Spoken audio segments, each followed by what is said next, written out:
الخيانة الناس يركزون فقط بالخيانة الجنسية، لكن في خيانة في الإهمال، في خيانة العنف، في خيانة الإخلاء بالوعد، في خيانة التجاهل، الحرمان من الحقوق. يعني كل هذه أنواع من خيانة العهد والميثاق الغليظ اللي بينك وبين زوجك. لكن إحنا دائما يستفزنا الخيانة الجنسية أو الجسدية.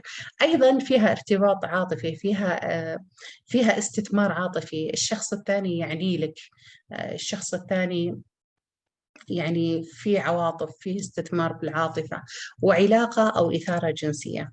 وطبعا يعني الجانب الجنسي في الموضوع يعني مو لازم يكون فعلا. أحيانا قبلة متخيلة لشخص تحبه تعطيك إثارة أكثر من فعلا علاقة جنسية حقيقية.